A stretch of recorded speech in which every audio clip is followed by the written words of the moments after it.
key to spiritual success is set your priorities according to God's will. Set your priorities, not only right priorities, but godly priorities. Kasi maaring there is a way that seems right to a man. Maaring sa plano mo, it is right. But is that being right according to God's will? Yun ang tanong natin. So set your priorities according to God's will. And we have reality check. Everyone has priorities. Bawat sa atin. Kahit paggising mo sa umaga, may prioridad ka. Maaring hindi mo alam. Maaring hindi mo na-identify kung ano yung priority yon. Ano yung mga dapat mong gawin. May inuuna kang dapat gawin. May inuuna kang ginagawa. Everyone has priorities. We arrange our schedules, budgets, activities, work, relationships according to perceived importance. Anong ibig sabihin? Ang prioridad mo ay kung ano yung mahalaga sa iyo.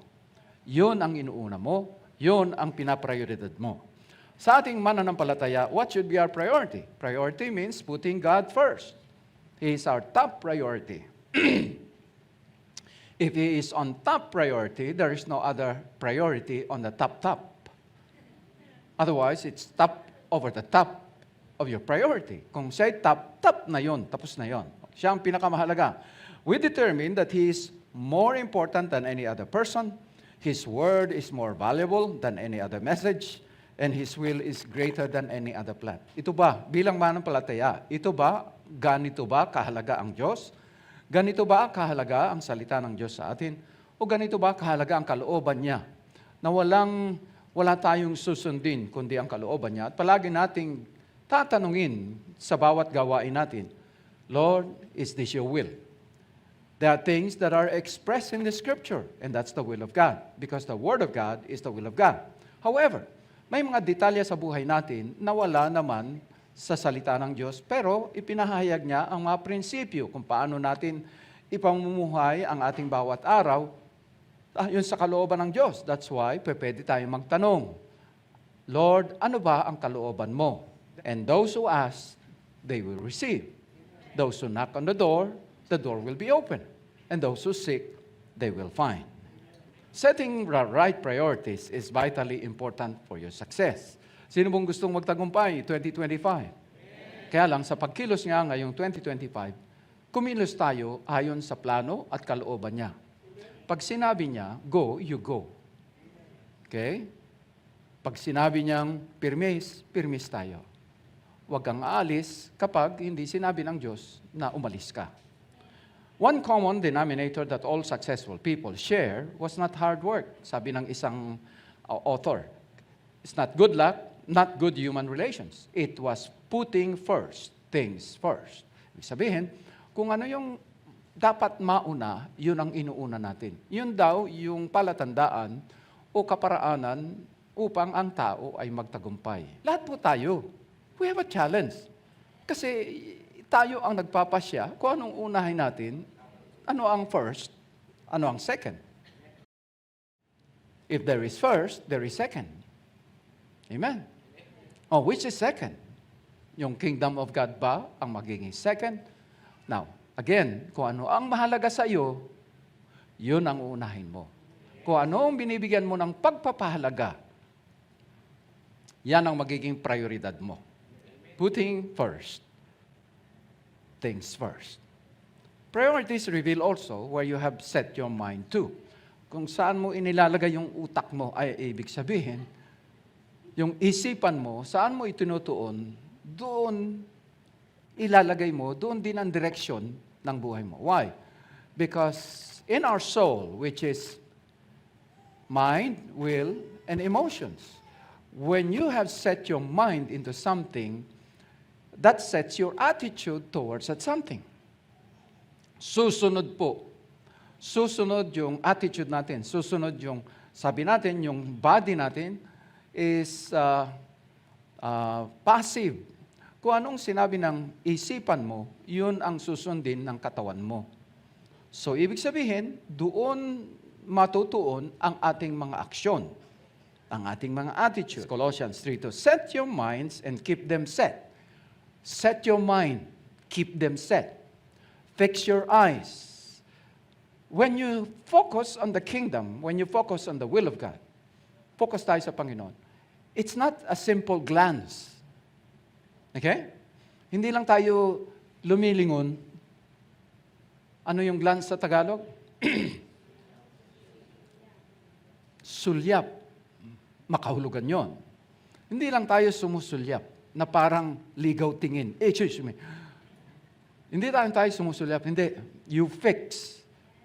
Okay? When you set your mind, you keep them set. Why? Sapagkat maraming bagay sa buhay natin. Sa araw-araw, maraming bagay na pwedeng mag-alis sa ating tuon sa Panginoon. Maaaring ito'y tao, sitwasyon, pangangailangan, mga bagay sa kapaligiran natin. So you set your mind on the things above. And when you set your mind on the things above, that above, or spiritual things, yan ang nagiging prioridad mo. Not only that, priority is revealed through affections of your heart. Okay? Matthew 6:21, wherever your treasure is, there the desires of your heart will be also. Whatever is important sa buhay po natin, that's where we put our desire. And whatever you are desiring, yun ay laman din ng isip natin at yun ang inaasam-asam natin. Then it becomes your priority, in a sense. Kung nasaan daw ang puso mo, naroon din ang treasure mo. Tama? Mali. Kung nasaan ang treasure mo, susunod daw yung puso mo. The treasure comes first. What is your treasure? Okay? Ang treasure ba natin ang Panginoon? If God is our treasure, dapat inilalagay natin yung treasure natin sa Kanya. I believe this is the wisdom of God. Ito yung dahilan kung bakit maging sa lumang tipan hanggang sa bagong tipan, sinasabi niya na magkaloob kayo ng inyong mga ikapo. Kung nahihirapan tayong magbigay ng ating ikapo at mga offering sa Panginoon, ay wala pa sa Kanya marahil ang puso mo. Kasi, the gift connects with the heart of the recipient. May connection yun, may spiritual connection. It's in the Bible. Your gift to the king will allow the king to have you in his heart. Priority kasi natin na madikit ang puso natin sa Diyos. Kung ano yung laman ng puso natin, priority natin na lalo nating i-cultivate iyon. Right? So, sa ating pag-aaral ngayong gabi, gusto kong talakayin yung temptation ni Jesus. Babalikan natin yon. Why? Kasi again, it's a beginning. It's a beginning of His ministry. Matapos siyang mabaptize sa Jordan River ni John the Baptist, dinala siya ng banal na Espiritu saan? Sa disyerto. Upang siya'y tuksohin. Upang ipakilala, ipahayag ang kanyang pagiging tao na sa kanyang pagkakatawang tao, siya'y natutukso. Subalit, hindi siya nagkasala at napagtagumpayan niya ito at ganun din tayo na mga mananampalataya may tukso, pero mapapagtagumpayan din natin ito. Okay? Now, let's look at the context na kung saan actually, ito ay kapahayagan ng pagtukso niya kay Jesus. Pagtukso ni Satanas kay Jesus, na mawala ang kanyang priority sa buhay niya. Ma-deviate yung kanyang destiny. Right? Now, tingnan natin, isa-isa. What do you need to prioritize in your life? Lesson na po ito. Your life is sustained by the Word of God.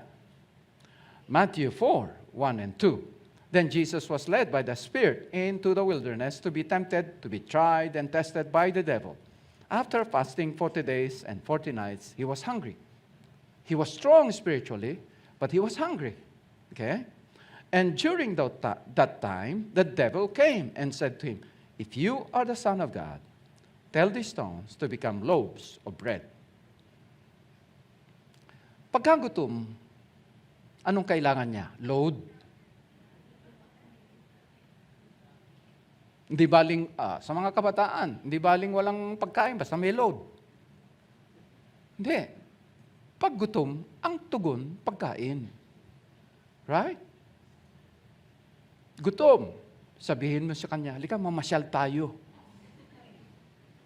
Anong sasabihin sa iyo? Kain muna tayo. Gutom na ako. Kami ni Pastora, pag kami nagmumoling,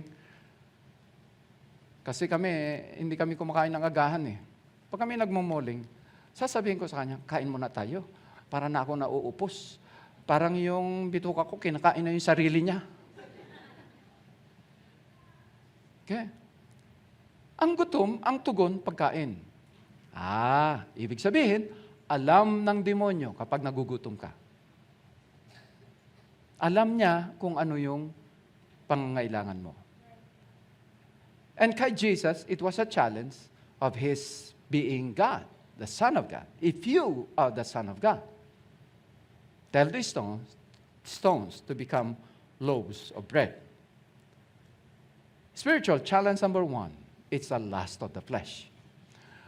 Ang mag-aalis sa atin, sa prioridad natin, ay kapag inuna natin yung kagustuhan natin sa laman. Okay? Marami tayong desire sa buhay natin that pull us away. Inaalis tayo dun sa tamang prioridad natin for the day. O tamang prioridad natin in terms of our relationship with God. Pag inuna natin ang kagustuhan ng laman. Lust is a very strong desire. Very strong. Not just simple desire. It's a very strong desire, whether material, financial, sexual, emotional. Lahat ng aspeto ito. That's why dito, lust of the flesh, referring doon sa kanyang desire na matugunan yung kanyang kagutuman. Now, anong sagot ni Jesus? It is written, man shall not live on bread alone, but on every word that comes from the mouth of God. Ang ibig sabihin dito, yung buhay na binigay sa atin ng Panginoon is sustained by the Word of God. You cannot sustain it physically. Hindi natin pwedeng sustinahan yung buhay na walang hanggan, buhay na ganap at kasisiya, na ito spiritual at susustinahin natin ng physical. That's why the Word of God says, man shall not live by bread alone. It's not the bread that is life. Rice is not life. It's by the Word of God. Yung spiritual life natin is sustained by the Word of God. Now, lesson here. What's the lesson? The pursuit for worldly things comes when a believer lacks spiritual nourishment. Pag hindi siya nabubusog sa spiritual niya, hahanap yan ng mga bagay. That's why sabi sa Matthew 6:33, seek first the kingdom of God. Because seeking first the kingdom of God includes seeking the Word. And when you are nourished and nurtured in the Word, you are satisfied. And all other things will be given to you. Ibibigay ng Diyos din. Kung ano man yung pangangailangan mo. Kaya lang, kapag hindi ka napupuno ng salita ng Diyos, hahanap ka ng mga bagay na pupuno sa iyo. Okay? Kaya naghahanap ng mga kaganapan sa buhay. Right? So, now, man shall not live by bread alone, but on every word that proceeds out of the mouth of God. The spiritual challenge is that lust of the flesh. Anong sabi? When physical desires become more important. See, priorities are set, determined by what is important to you. The perceived. What you perceive, kung ano yung nakikita natin na mahalaga sa atin. Okay? When physical desires become more important to you, we lose our priority or appetite in our spiritual devotion. This year, balik loob tayo. Magbalik loob tayo sa Panginoon na ito ay bigyan natin ng panahon. Bigyan natin ng prioridad. Amen? What is the spiritual remedy sa number 1 temptation natin? By the way, si Satan kasi rito has once in a lifetime opportunity na i-disqualify niya si Jesus. Once ma-divert yung priority ni Jesus sa mission niya, panalo na si Satan, right? That's why itong 3 temptations na binigay niya kay Jesus, ito yung nakikita niyang magsisira o sisira sa kanyang prioridad. sa kanyang misyon. The same thing with us. Ganun din tayo, right? Spiritual remedy, number 1, is yung meditation natin sa salita ng Diyos. In whatever way, sa akin, importante that you enjoy. The Word of God is not a burden. Enjoy kayo. Ngayong, pagka tayo nagtitipon, halimbawa ngayong gabi, kumakain kayo nagdamo. Kumakain kayo. During the week, o bukas ng gabi, ilalabas nyo yun. Ngungayain nyo. At sa pagnguyaw nyo, lalong lumalabas yung katas ng mga nutrients. At yun ang nagpapalakas sa atin. Right? At sa pagpapalakas, hindi naman kaagad-agad makikita mo yan. Malalaman mo kapag may bunga ang iyong pagbabasa ng salita ng Diyos at ikaw ay lumalakas kapag humarap ka na sa mga pagsubok sa buhay. Doon mo malalaman kung matatag ka. Dapat magpalakas tayo. Through consistency, nagbibigay ito ng lakas sa iyo. Because when sa spiritual, hindi po tayo feelings, pero tayo ay faith ang ginagamit natin. Number 2 is your life is secured by trusting in God. Verse 5 now, Matthew 4. Then the devil took him to the holy city and had him stand on the highest point of the temple. Hinayaan lang niya. Why? To set us an example that you can set your priorities right. Amen. Then the devil took him to the holy city and had him stand on the highest point of the temple. What's the point? Spiritual challenge number 2. It's the pride of life. Pride is a feeling of deep pleasure or satisfaction derived from one's own achievements. Ibig sabihin, nagiging tayong self-conscious. Conscious tayo sa magagawa natin, conscious tayo sa anumang reputasyon patungkol sa atin. That's pride. And the pride of life. If you are the Son of God, here's the temptation now. If you are the Son of God, he said, throw yourself down. For it is written, He will command His angels concerning you, and they will lift you up in their hands, so that you will not strike your foot against a stone. Makita natin dito sa mga temptation na ito, it's a test. If you are the Son of God, na yung Son of God, si Jesus, ay susunod doon sa tukso ng kaaway, so kinukuha niya yung pagiging Panginoon, kasi ang Panginoon sinusunod. Ngayon, tinesting siya, tinukso siya, kung siya ibibigay, gotcha. Ibig lang sabihin, sumusunod ka pala sa akin. Right? It is written, He will command His angels concerning you, and they will lift you up in their hands, so that you will not strike your foot against a stone.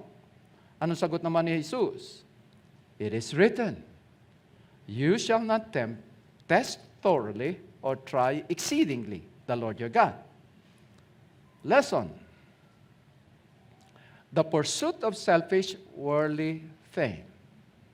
Di ba parang si Jesus naman pumunta rito sa lupa, hindi para magpasikat. Hindi patunayan ang kanyang kapangyarihan sa madla. In fact, sa mga kababalaghan ni Jesus, di ba sinasabi niya, Oy, umuwi ka. Huwag mo sasabihin. Huwag mo ipamamalita. Bakit? Ang purpose ni Jesus ay maranasan ng tao ang realidad ng kapangyarihan ng Diyos. Our priority is not to guard our reputation. Ang prioridad natin sa buhay ay hindi yung we look good. Our faith and our relationship with God is not meant for display. Our priority is to prove to the people the reality of the power of God in our lives. Na tayo binago ng Diyos. Ako nakatanggap ako ng biyaya ng Diyos, natanggap ko ng kaligtasan, ito rin natanggap ko ang ibinibigay ko sa iyo. Diyos, si Jesus ang magpapahayag ng kanyang kapangyarihan sa buhay mo, hindi ako. Okay? What's a spiritual challenge? Number 2, pride of life. When personal ambition becomes more important, we lose our priority and focus on our heavenly vision. Pag natuon na sa personal na ambisyon, tapos na po yung vision natin sa Panginoon. Pansarili na ang itataas natin. Spiritual remedy for number 2 involvement in God's work. Get involved in the ministry. Sapagkat pag ikaw ay involved sa ministry, makikita mo yung realidad na itong taong, itong kapatiran nating naglilingkod, may mga kahinaan siya, hindi man siya perpekto. Pero ginagamit siya ng Diyos para sa kanyang kaharian, right? Pag hindi po tayo involved sa ministry, ang sabi nga, marami tayong comment. Kung sino pa yung mga walang commitment, sila yung maraming comment. It is good for humility. Involve yourself in God's work. Number 3 is your life is supplied by worshiping God. Your life is supplied by worship. Again, the devil took him to a very high mountain and showed him all the kingdoms of the world. All this I will give you if you will bow down and worship me. What's the spiritual challenge? It's the lust of the eyes. Kung ano yung nakikita natin, ang mata po natin kasi is the entry point for your mind. Whatever you see will affect your thinking. And what affects your thinking will affect your priority. It will affect whatever is important to you. That's why, sa akin po, sa buhay natin bilang manampalataya, do not compare yourself with other people. Tayo, when we observe them, look at them, at naging conscious tayo, concerned tayo sa kanila, kumisa naiinggit tayo eh. Lust of the eyes is actually covetousness. We covet what we do not have. Right? And that becomes our priority. Kaya, nagiging marites tayo. Amen.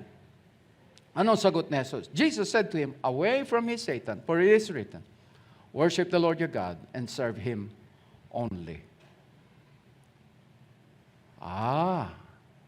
Binigyan ng diin. Hindi lamang yung word, hindi lamang yung work, kundi yung worship.